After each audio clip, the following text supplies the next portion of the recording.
All right, friends, brace yourselves for maximum irony because Kayleigh McEnany, a current Fox News propagandist and former Trump press secretary, was outraged that the Biden-Harris campaign dropped a funny, fact-based guide to debunking MAGA lies during the Thanksgiving weekend.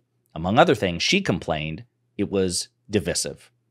But before we unpack all that, if you haven't yet, please hit that like, subscribe, and the alert bell. All right, folks, I've got a clip to play of Kayleigh McEnany, but before I do, I want to remind you of what it is she is so upset about.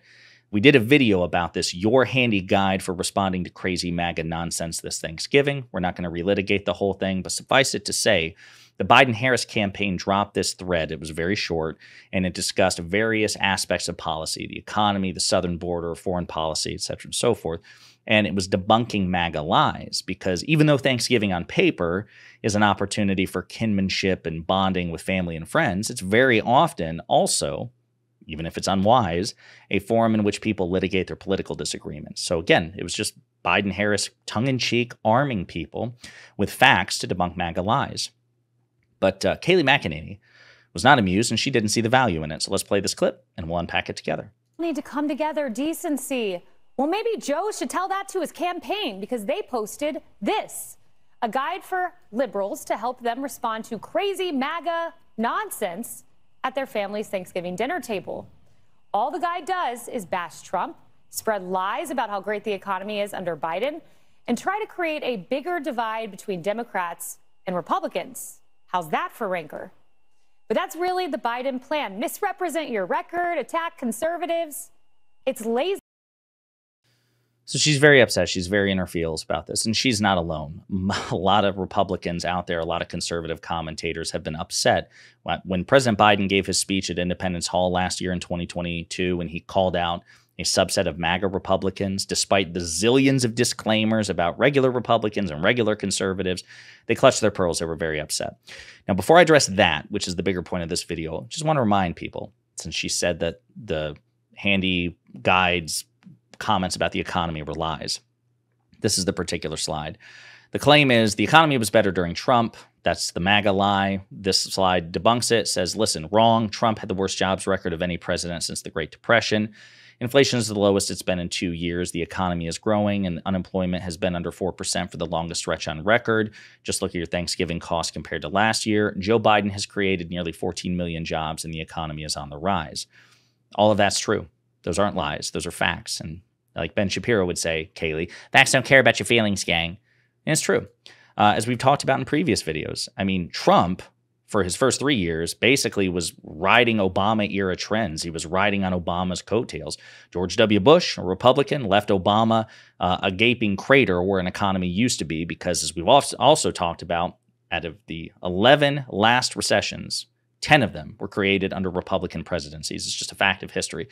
Recessions begin under Republican presidents. Those presidents pass them off to their Democratic successors, and then the Democrats have to get us out of that mess, and then the next Republican tanks it again. It's modern U.S. history in terms of economics.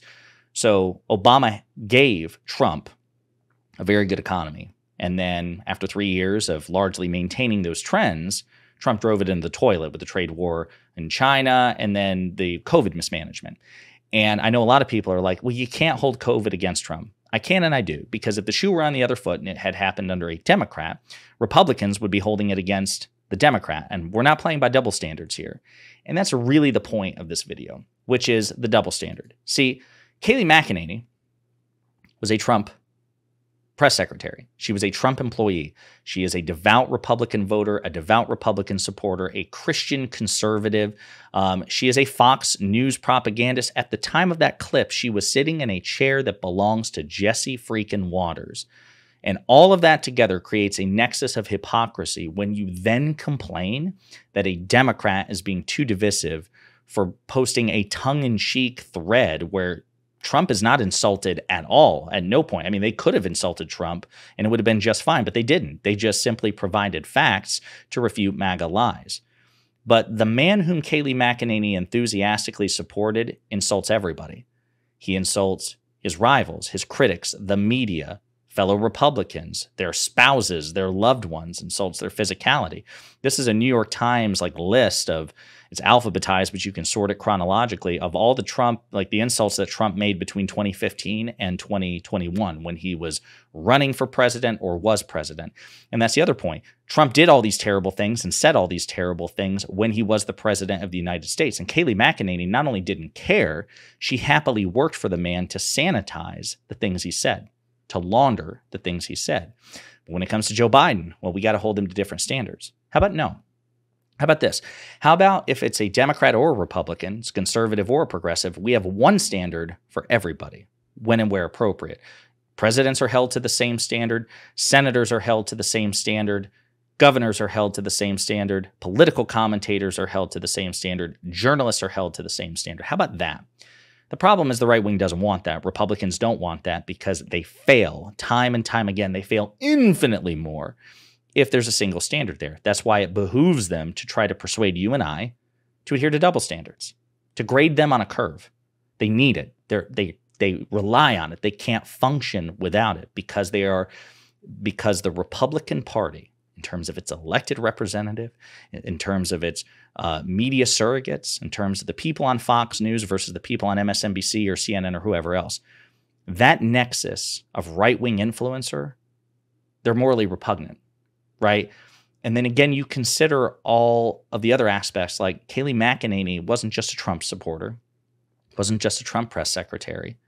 She's also, she says, a Christian conservative. And yet Donald Trump's behavior is completely antithetical to Jesus Christ and his teachings.